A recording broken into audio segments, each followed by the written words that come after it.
Shoutout po sa ating lahat at your service, Mr. Wildlife TV. Please do support and subscribe. Walang iba po ang ama ng Kalingap, Kuya Val Santos Matubang, Boss Kalingap Rav, at ating Ina Vlogs. At please do support sa lahat po ng mga Kalingap charity vloggers or Kalingap partners. Once again, at your service, Mr. Wildlife TV, your Mr. Goodbye.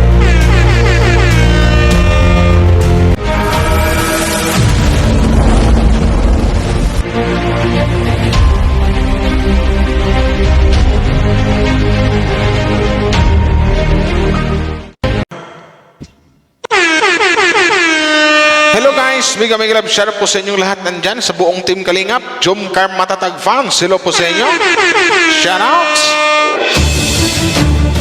So ito na guys, no? Another video reaction po ang gawin po natin ngayon about dito sa mga nangyayari sa ating kapaligiran. Pag-usapan natin ang dapat pag-usapan in a good way, in a nice way, something like that. About dito sa i-react ko lang yung live kagabi ni live kagabi ni Papa Joms. Ito, si Papa Joms. Shoutout sa lahat ng mga Jomcar Matatag fans dyan, I-add po natin to. Tapos, maghati tayo ng pagmumukha, Papa Joms, sa kalahati sa'yo, kalahati din sa akin. Yan. So, shoutout po sa inyo lahat, no? Pero bago natin simulan, guys, suportahan po natin ang buong team Kalingap. Siyempre, Kuya Val Santos Matubang, Boss Kalingap Rab, and atin na vlogs. And don't forget also to support sa lahat ng mga Kalingap, charity vloggers, or Kalingap partners. So yun na nga, alam nyo naman kagabi na doon sa live ng ni Miss N, ni Miss N na tuloy, Ma'am N pala, Ma'am Teacher N, something like that, nagkabali-balintong na Teacher N, nauna yung N Teacher N pala. So yan, alam natin na gustong sumali ni Young TV, shoutout Young TV, no? Hello po si shoutout. Gustong sumali ni Young TV dito sa Karipa, as Karipa Reactors, dito po sa Kalingap. Na yun na nga, buong akala natin na makasali na, pero yun na nga, nag-comment si Kuya Val na tama naman yung comment ni Kuya Val. So kailangan mong mamili kung something like na kung sasali ka sa Karipa, bibitawan mo yung as a founder mo sa Jomcar, sa Jomcar 18. So kasi kumbaga tama rin yung decision ni Kuya Val na kung sasali ka sa Karipa, hindi pwedeng isang love team lang yung i-react mo kasi kami dito, paikot kami dito Lahat ng love team dire-react. Actually, 3 love team pala yung na-react ko kasi something like na nangangapa pa ako ng mga views. Yan. So, kung sasali doon si Young TV, something like na lahat ng love team talaga ma-react talaga niya. So, alam naman natin na founder siya ng Jomcar. So, parang gusto lang niya, parang mas maganda siguro na pwedeng sabihin ni Kuya Val na kailangan mo mamili kung sa Jomcar ka, hawakan mo yung Jomcar 18 na sa founder na doon ka lang sa Jomcar talaga mag-focus para pero kung nasa Karipa ka, hindi pwede na nasa Karipa ka tapos founder ka dito sa isang Jomcar 18. So medyo yan. So I don't know kung anong desisyon ni Ate Young TV. Hintayin na lang natin kasi marami talaga na marami-rami, out of 100%, nasa mga 80 to 85% na gusto talaga na manatili siyang sa Jomcar 18 at hindi 1. So kasi alam naman natin na nagkaroon ng issue ngayon ng na I hope na sana matigil ang issue. Kasi alam natin na nagsalita na rin to si Papa Joms about dyan. So ang alam ko, naghihingi ng sorry. So nag-isip din ako, bakit siya nag-sorry? Wala naman siyang kasalanan, di ba? Nagpapatunay lang na mabait ang isang Papa Joms or Kalingap Jomar.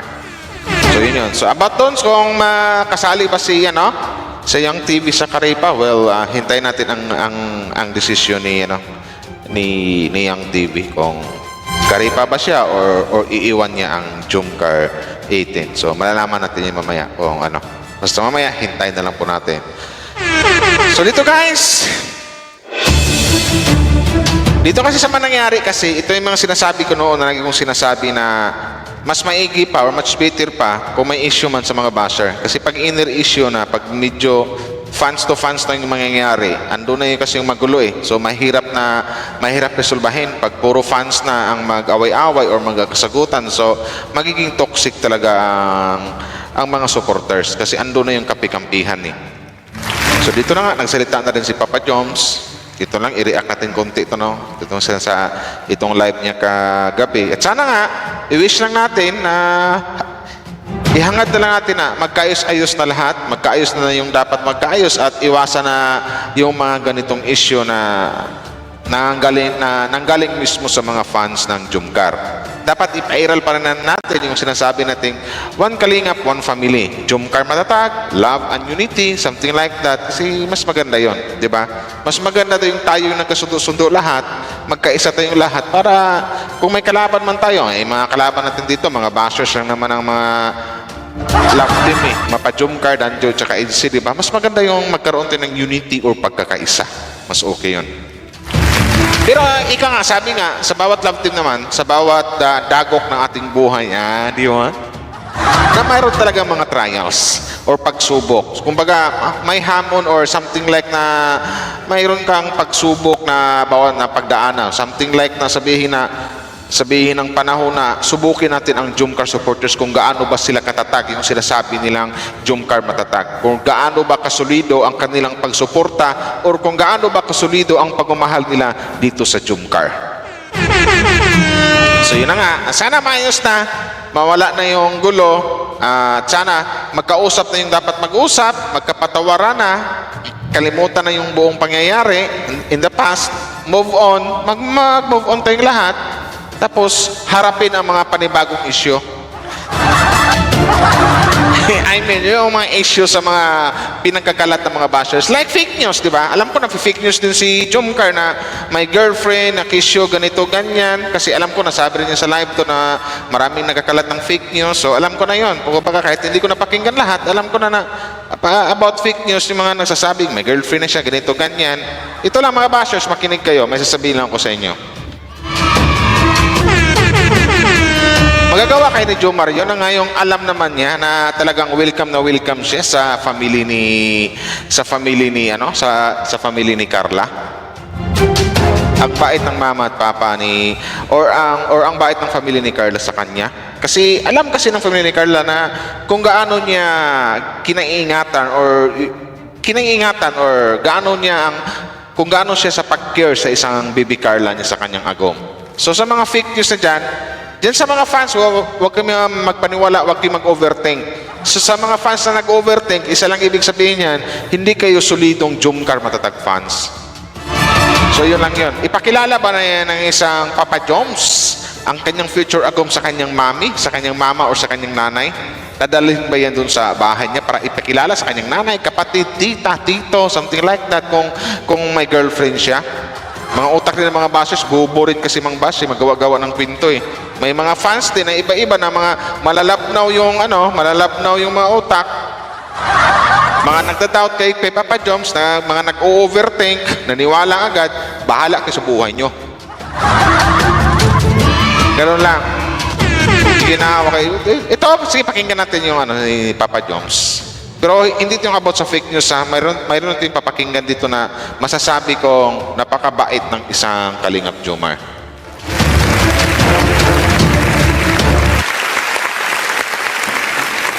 Ayun, sa mga nasaktan ko kung meron man, sorry po, may apology. O diba?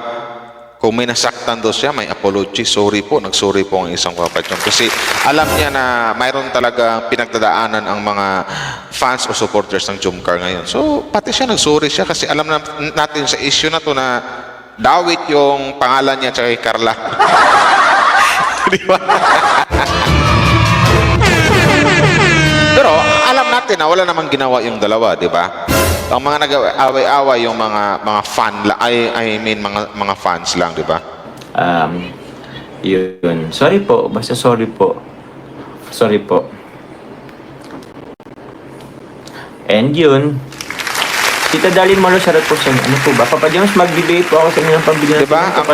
Ang bait ng isang Papa Joms.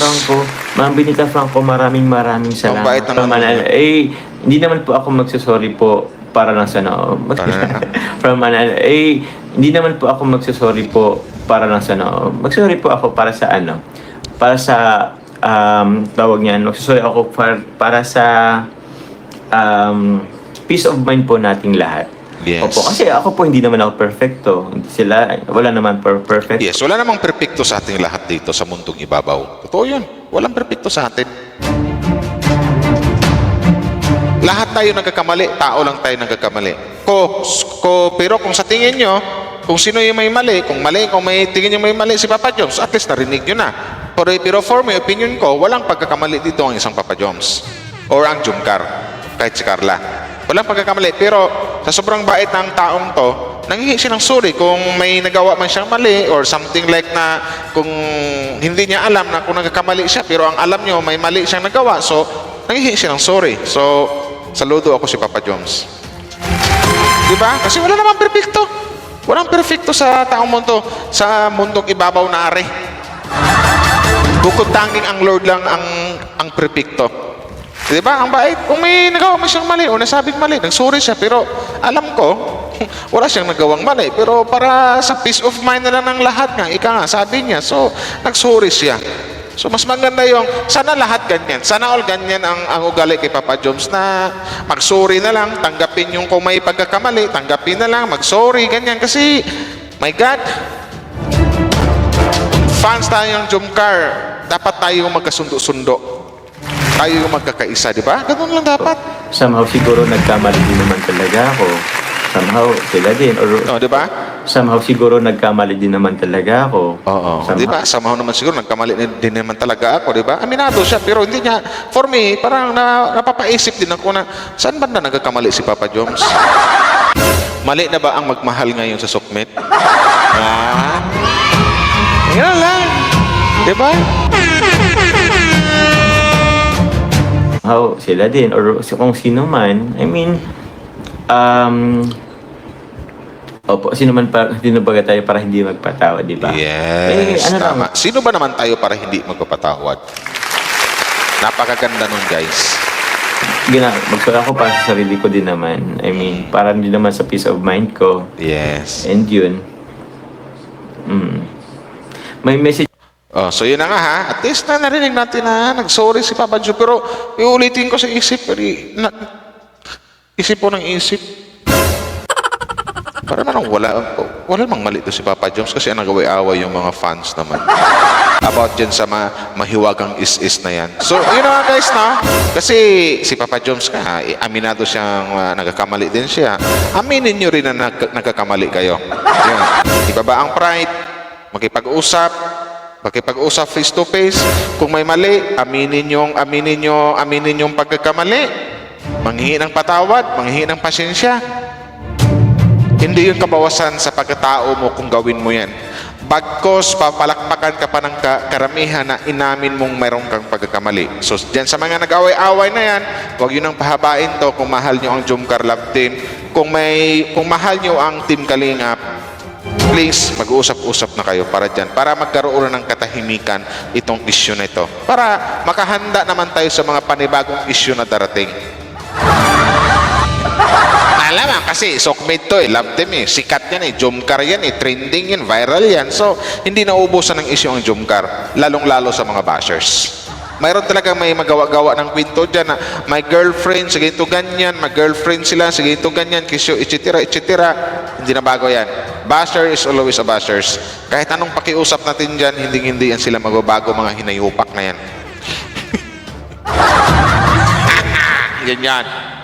So yun guys na, yan po ang mari ako dito sa Jumcar na to kasi ito kay Jomar. Napasaludo lang ako na pare-act na to kay Papa Jomar kasi nasabi ko ang bait ng taong to, di ba?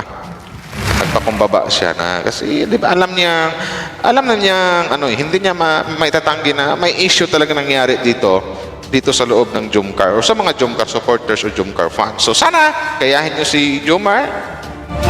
Aminin nyo kung may pagkakamali kayo, mag-usap-usap kayo in private kahit hindi na live.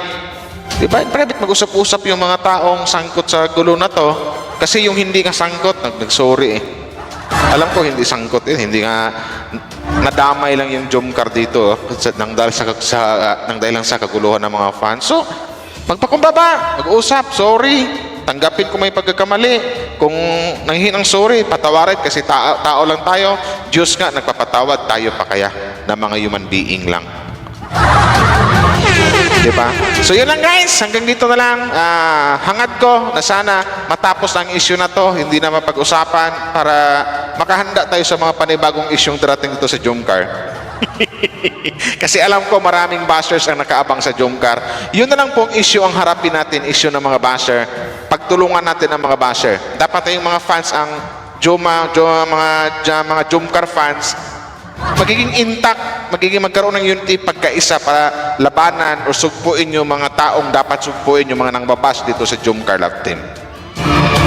So yun lang guys, no? Maraming salamat po sa inyo. Wow Life TV, maraming salamat sa nag-like and share. Babosh!